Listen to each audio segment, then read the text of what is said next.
Hello everyone, welcome back for the final three-part segment of our middle school readiness series. So we have talked about academic readiness, we have talked about executive functioning, and today we're going to be talking about social, emotional, developmental readiness.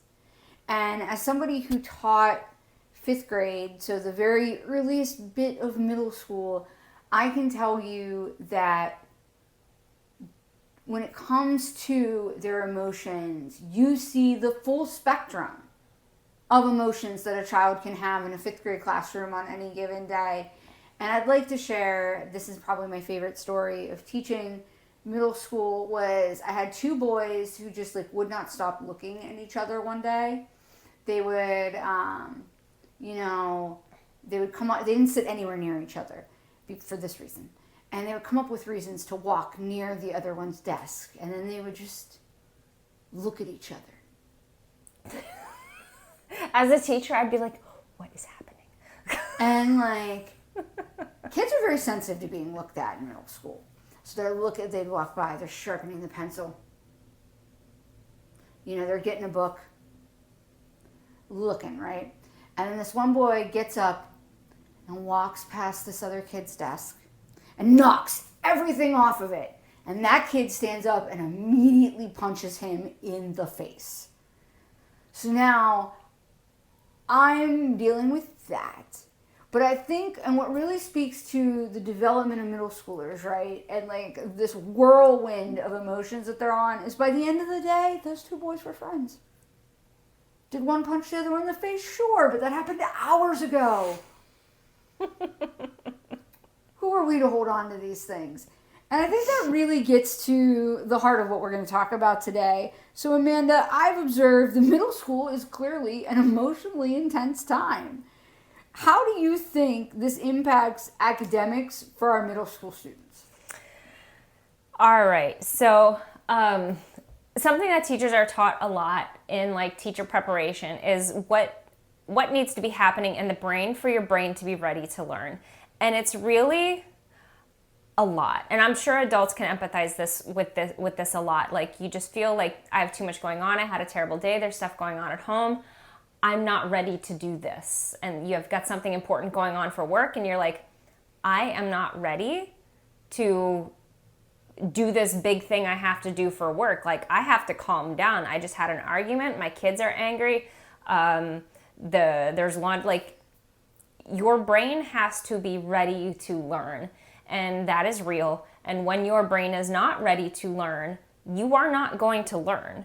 And in middle school, ages 11, 12, 13, 14, 15, there is so much going on that there are so many different things that can rock the boat and make a kid's brain not ready to learn. So when it comes to academics and learning in middle school, there's a lot of dominoes that need to be standing upright and not falling down in order for a kid to learn and be ready to learn. Think of a Rube Goldberg device that's just perfectly timed. All these things that don't look like they would so work many together. things could go wrong. So many things could go wrong. And on any given day. Yeah, but when the machine is working, the machine is working. But lots of moving parts, lots of things that could quote unquote go wrong, and they would all legitimately stop a kid's brain from being ready to learn. So you really have to respect, are you ready to learn as an educator, and as a parent too, recognize that when you're not ready to learn, you're not ready to learn. And I think you just said something that really makes me think. So you talked about how there's a lot going on biologically that can sort of rock the boat of learning readiness. So developmentally, what is happening to our middle schoolers?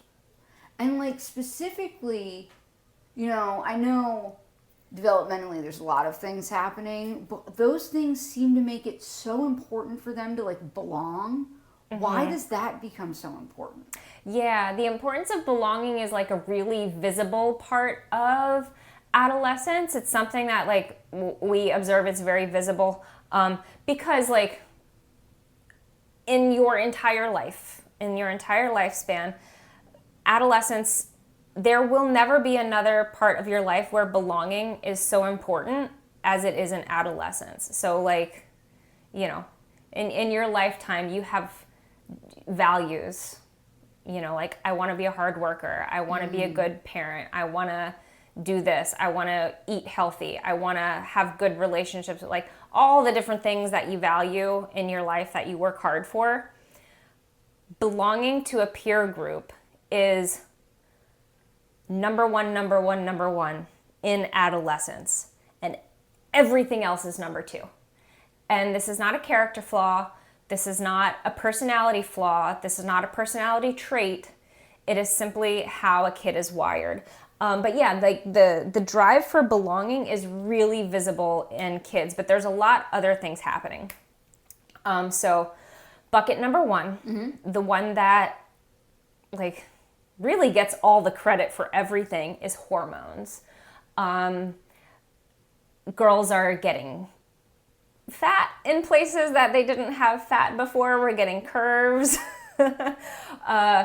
Everybody's getting hair in places. Everybody is smelling worse. Like that's hormones, that's puberty.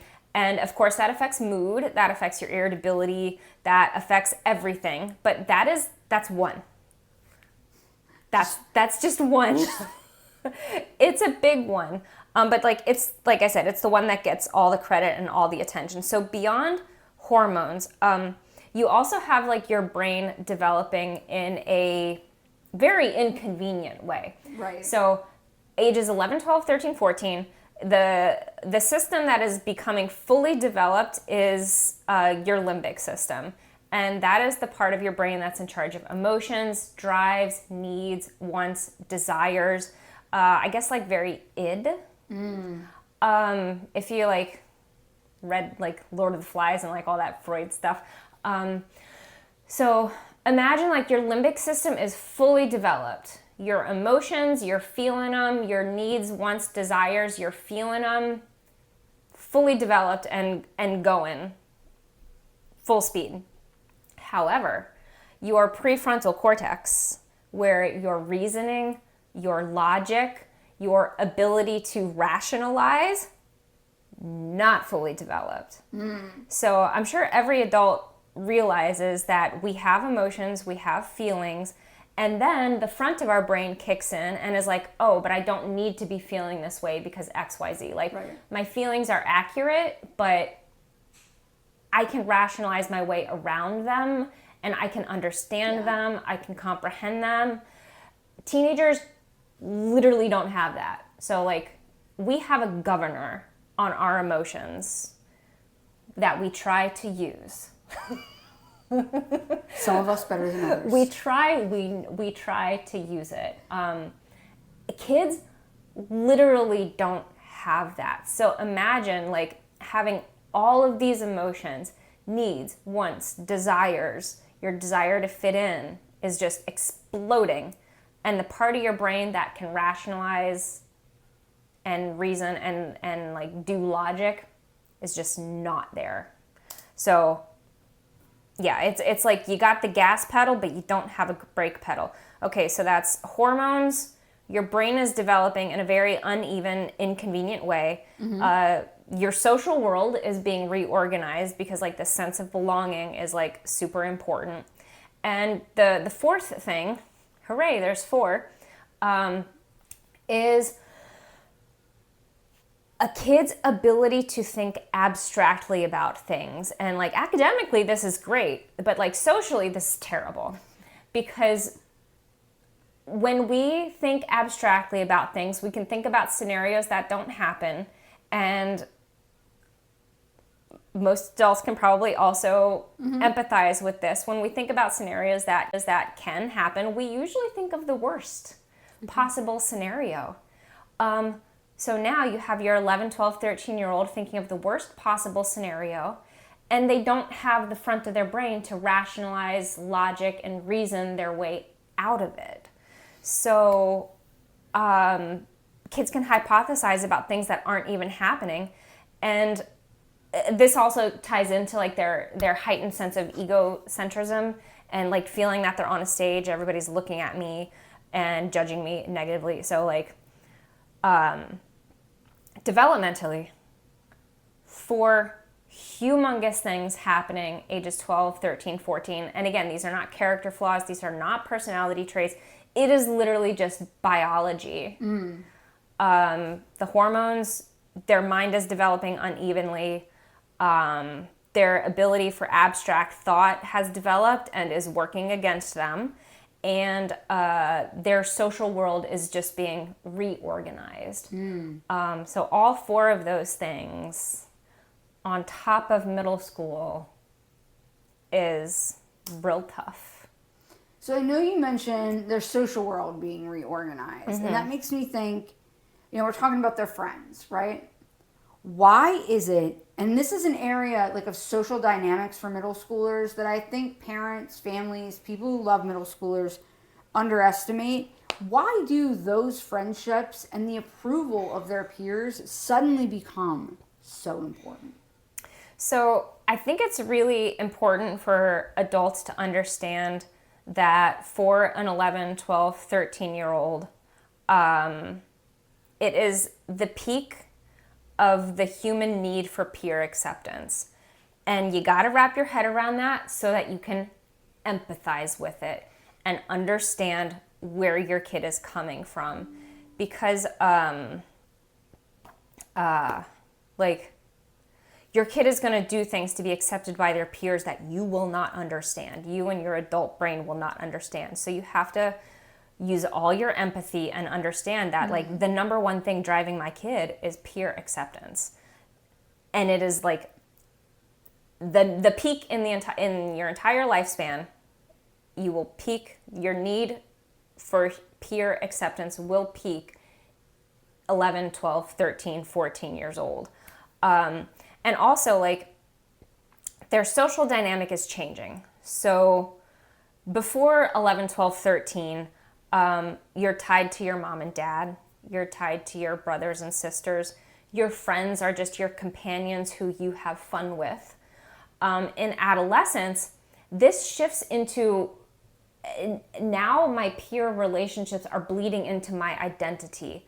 I don't just have peers because they're fun and I have a good time with them and they are my companion.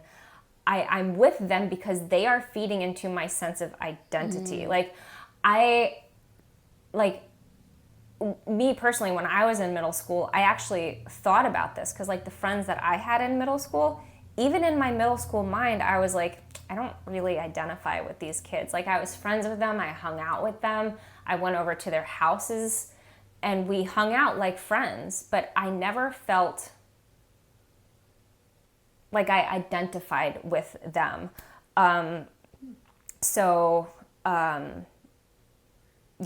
Your brain is just totally rewired to get all your social needs from your friends, and peer acceptance is the most important thing. So, like, you can imagine how, like, if it's the number one thing in your life, then anything to threaten it is quite serious. I mean, I think of the number one thing in my life it's Benjamin. And if anything threatened him, I would lose my mind. Like, I would absolutely lose my mind. So to empathize with middle schoolers across the world right now, I could see that their friendships to them are their Benjamin. I think that's a really good comparison to make because, like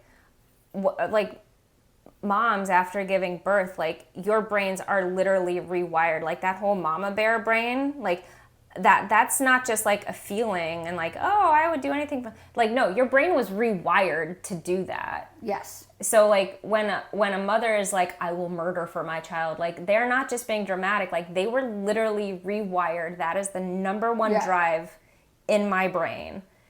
And adolescence is no different, but that number one driver is, I need friends. I need to belong. I need to be accepted. I need to be part of a group. I need peers who feed my identity. So, like, I think that's a really good comparison because moms will 100% relate to the whole, like, mama bear brain. Yeah. It's real. Yeah, this is like friend bear brain. Yeah. I think as parents, as parents, as family members, one of the things we can really do, and you can work on this before your kids get to middle school, is helping them start to develop that sense of identity. Like, am I a good friend? Am I a good teammate? Am I a good collaborator? Am I a good supporter? How do my good friends make me feel? Right? And I think and I talk about this in a lot of our episodes, but I think a great way, if you have the meat, are extracurricular activities. Like, if that's something that's accessible for your family, if your kid has played soccer with the same basic group of kids for 6 years, by the time they get to puberty, by the time they're going through these changes, not only do they have those friends that they enjoyed companionship from, but they also have people who fulfill that sense of identity, and you probably know them, and you probably know their parents. So as they're hanging out and now they're taking risks and maybe they're doing not always the smartest things, you have a better sense of who the people your child is engaging in risk taking with, who they are, and especially if you know their families as well. You've got a way to sort of let them do that, but it's controlled. It's not my kid goes to this school across town and they've got friends that they see every day at school that I've never met and I don't know, and they're leaving campus with them and they're spending 2-3 hours with them, and you have no idea what they're doing. Versus soccer practice, where it's there's a coach there and there's structured activities, and I'm sure the coach is literally talking about how to treat teammate sportsmanship and how to work together. So yeah, it's almost like a little boot camp about how to be a good human. Yeah, how to be a good human, how to make friends. Extracurriculars will definitely do that. And what does it look like when those friendships are healthy? Because I think that's a good thing for all young people to learn, is outside of your familial relationships, what do healthy relationships look like? We can do a whole episode on that later. Is that